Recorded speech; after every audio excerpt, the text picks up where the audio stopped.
जय हिंद दोस्तों, मैं आपका दोस्त शुभम गिरी आप सभी लोगों का हार्दिक स्वागत करता हूं अपने YouTube channel study with Shubham Giri में। जैसा कि आप सभी लोग जानते हैं, वीडियो री एग्जाम का बिगुल बज चुका है और डेट भी तय हो चुकी है और पूरी संभावना है 99% की 18 जून को 2 शिफ्टों में पेपर होना है दोस्तों। तो इसी को मद्देनजर रखते हुए दोस्तों हम टॉपिक वाइज हिंदी की क्लास भी स्टार्ट कर रहे हैं और एक वीडियो में दोस्तों हम एक टॉपिक की हम चर्चा करेंगे। थंबनेल और टाइटल देख करके आप समझ गए होंगे कि आज का हमारा पहला टॉपिक है हिंदी वर्णमाला दोस्तों। कौन सा टॉपिक है? हिंदी वर्णमाला दोस्तों। अगर आपको वीडियो एग्जाम में बहुत अच्छे नंबर लाने हैं दोस्तों तो प्लीज आप हमारे इस वीडियो को अंत तक देखें और अपने नोट्स भी बनाते रहें। चलिए दोस्तों, आज की वीडियो को हम शुरू करते हैं। दोस्तों, हिंदी वर्णमाला एक ऐसा चैप्टर है जहां से 100% आपको क्वेश्चन मिलेंगे। चाहे वीडियो एग्जाम तो आप देने जा ही रहे हैं, उसके अतिरिक्त अन्य कोई एग्जाम जिसमें हिंदी वर्णमाला आएगी दोस्तों बहुत ही ज्यादा इंपॉर्टेंट होने वाला है। दोस्तों पहली चीज दोस्तों समझ लीजिए कि हिंदी वर्णमाला को दोस्तों 2 खंडों में बांटा गया है। कितने खंडों में? 2 खंडों में बांटा गया है, स्वर और व्यंजन, जिनको अंग्रेजी में वॉवेल्स और कॉन्सोनेंट आप बोलते हैं। ठीक है, अगर सबसे पहले दोस्तों हम स्वर की चर्चा करें तो स्वर जो होते हैं दोस्तों मुख्य रूप से 2 प्रकार के होते हैं, ह्रस्व स्वर और दीर्घ स्वर। ह्रस्व स्वर में कौन कौन आते हैं? छोटा आ, छोटी ई, छोटा ऊ और ऋण। और दीर्घ स्वर में बड़ा आ, बड़ी ई, बड़ा ऊ, ए, आय, ओ, आओ।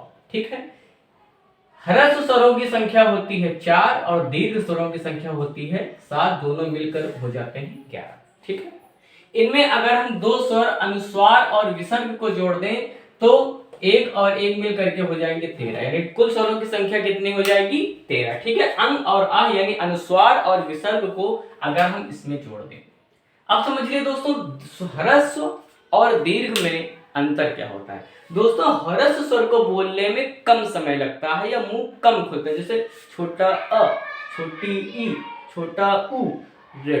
लेकिन अगर आप दीर्घ स्वरों का उच्चारण करेंगे तो मुख भी ज्यादा खुलेगा और समय भी ज्यादा लगेगा, जैसे बड़ा आ, बड़ी ई, बड़ा ऊ, ए, आए, ओ, आओ। देखिए समय भी ज्यादा लग रहा है बोलने में और मुख भी हमारा ज्यादा खुल रहा है, तो ये पहचान है ह्रस्व और दीर्घ में। ठीक है, अनुस्वार विसर्ग दोस्तों दोनों आप जानते हैं, अंग जिसमें अंग की बिंदी लगी होती है, आह जिसमें अंत में विसर्ग लगा हुआ होता है। ठीक है, अब बात कर लेते हैं दोस्तों हम व्यंजनों की। ठीक है, पहले समझ लीजिए दोस्तों व्यंजनों की कुल संख्या है 39। कितनी है? 39, जिनमें से 25 जो व्यंजन है वो दोस्तों स्पर्शी व्यंजन है। कितने? 25। कहां से कहां तक? का वर्ग, चा वर्ग, टा वर्ग, ता वर्ग और पा वर्ग। ये स्टार्टिंग के 5 वर्ग हैं, ये क्या कहलाते हैं? स्पर्शी व्यंजन कहलाते हैं। और हर वर्ग में जो वर्णों की संख्या है दोस्तों 5 है। कितनी? 5। तो 5 कितने हो गए? 25। ठीक है, अब देखिए जो दोस्तों हमारा का वर्ग है, का वर्ग, ठीक है, इसको हम कहां से बोलते हैं? कंठ से बोलते हैं। कहां से बोलते हैं? कंठ। ये हमारा कंठ है। ठीक है, कंठ, नील कंठ बोलते हैं ना शिव जी को, जिनका नीला है कंठ, अर्थात भगवान शिव जी ने जब विष पी लिया था तो उनका जो कंठ है वो नीला हो गया था। ठीक है, तो वही है कंठ। ठीक है, तो देखिए का, खा, गा, घा, अंगा, का, खा, गा, घा, अंगा। देखिए पूरा का पूरा जो वाइब्रेशन है वो आपके कंठ में ही हो रहा है। ठीक है, तो जो का वर्ग है पूरा कैसा है दोस्तों? ये आपका कंठ है। ठीक है, अब बात कर लेते हैं चा वर्ग की। तो ये कहां से निकलता है? तालव्य से। तालव्य, ये दोस्तों तालव्य होता है। ये कहते हैं ना कि तालु, तालु में जब कोई दिक्कत हो जाती है तो कहते हैं तालव्य में भाई दिक्कत है ना। तो देखिए चा, छा, जा, झा, इया, है ना, से चा, छा, जा, यानी जो आपकी जुबान है वो ऐसे से टकराती है, चा, छा, जा, झा, इया। क्लियर? तो ये हमारा क्या हो गया? तालव्य वर्ग हो गया। ठीक है, 3 नंबर पे हमारा आता है दोस्तों टा वर्ग। टा वर्ग कहां से निकलता है? मूर्धन्य से। देखिए जैसे टा, ठा, दा, ढा, अड़ा। यानी तालव्य और मूर्धन्य में क्या फर्क है? तालव्य में जुबान आगे टकराती थी और मूर्धन्य में जुबान थोड़ा सा पीछे, तालव्य के पीछे टकराती है, जिसको क्या बोलते हैं? मूर्धा। टा, ठा, डा, ढा, अड़ा, यानी जुबान को थोड़ा सा मुख के अंदर पीछे ले जाना पड़ता है, जबकि तालव्य में जुबान आगे की तरफ ही टकराती रहती है।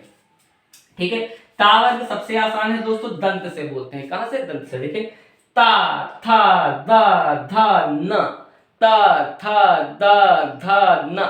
जो आपकी जुबान है वो आपके दंत से ऊपर वाले टकरा रही है, इसलिए इसको दंत व्यंजन बोलते हैं। ठीक है दोस्तों, ता था दा धा न। ठीक है, चलिए अब हम पा वर्ग ले लेते हैं दोस्तों। पा कहां से बोलते हैं? ओंठों से। देखिए, पा, फा, बा, भा, मा। देखिए दोनों हम ओठों को आपस में मोड़ करके एकदम जुटा देते हैं, पा, फा, बा, भा, मा। क्लियर? तो ये हमारा क्या हो गया? पा वर्ग हो गया। और ये जो हमारे हैं 25 के 25 स्पर्शी व्यंजन कहलाते हैं। ठीक है, अब कुछ अलग से बात कर लेते हैं। कई बार एग्जाम में पूछा है अंतस्थ व्यंजन कितने होते हैं, कौन कौन से होते हैं? दोस्तों अंतस्थ व्यंजन होते हैं 4। अंतस्थ व्यंजन कितने होते हैं? 4। कौन कौन से? या, रा, ला, वा।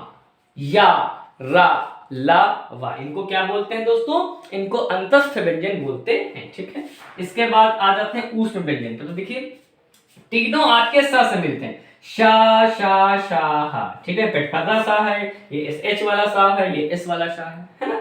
ऊष्म व्यंजन का मतलब होता है ऊष्मा निकलते हैं। इनको जब आप बोलेंगे तो ऊष्मा निकलेगी। शा, शा यानी मुख के अंदर हल्की सी गर्मी उत्पन्न होती है, इसी कारण इसको क्या बोलते हैं दोस्तों? ऊष्म व्यंजन बोलते हैं। इसके बाद आ जाते हैं संयुक्त व्यंजन। दोस्तों संयुक्त व्यंजन वे व्यंजन होते हैं जो दो व्यंजनों के संयोग से मिलकर के बनते हैं, और इनकी भी संख्या कितनी है? जैसे छा, त्रंग, गिरा और स्रा। ये चारों दोस्तों संयुक्त व्यंजन है, क्योंकि दो वर्णों से मिल करके इनका निर्माण हुआ है। इसके बाद आ जाते हैं दोस्तों द्विगुण या उत्क्षिप्त व्यंजन, यानी छट से गिरते हैं जुबान में। जैसे अढ़ा, देखिए जुबान आपकी टकरा करके भम से नीचे गिरती, अढ़ा, अढ़ा, है ना, ऊपर से नीचे के तुरंत गिरते हैं, इसलिए इसको उत्क्षिप्त व्यंजन बोलते हैं। ठीक है, इसके बाद कुछ ये जो 1, 5, 6 वर्ण हैं दोस्तों, गिने 1, 2, 3, 4, 5, 6 हैं। कितने हैं? 6 जो हैं ये आगत व्यंजन है। आगत का मतलब विदेश से आए हैं हमारे यहाँ, तो इनको इसमें सम्मिलित नहीं करते हैं, अलग से दोस्तों इनको हम सीखेंगे। ठीक है, तो ग्रहित या आगत वर्णों की संख्या 6 है। कौन कौन से? आ और इसके ऊपर एक ये बिंदी लगा दीजिए, का, खा, गा, जा, जहर, है ना। तो इस तरह जा में जब आप नीचे बिंदी लगा देते हैं तो इनको दोस्तों हम बोलते हैं कि विदेशी या ग्रहित या आगत वर्ण। ठीक है, कैसी लगी दोस्तों वीडियो? कमेंट करके आप सभी लोग हमको जरूर बताइएगा। लाइक करना बिल्कुल ना भूलें। कोई मन में सवाल हो तो कमेंट जरूर करें। और कल फिर मिलेंगे दोस्तों वीडियो में एक नई क्लास लेकर के, नया टॉपिक लेकर के। अच्छे से तैयारी कर रहे हैं, मौका अच्छा है दोस्तों, 5 साल बाद फिर से पुनः पेपर होने जा रहा है। और अंत में यही निवेदन है, प्लीज़ हमारे चैनल को सब्सक्राइब करें अगर अभी तक नहीं किया, और हमारे परिवार स्टडी विद शुभम गिरी का हिस्सा बने और अपना समर्थन हमें प्रदान करते हैं। कल फिर मिलेंगे दोस्तों, तब तक के लिए अपना ख्याल रखें और अच्छे से पढ़ाई करते रहें। जय हिंद, जय भारत।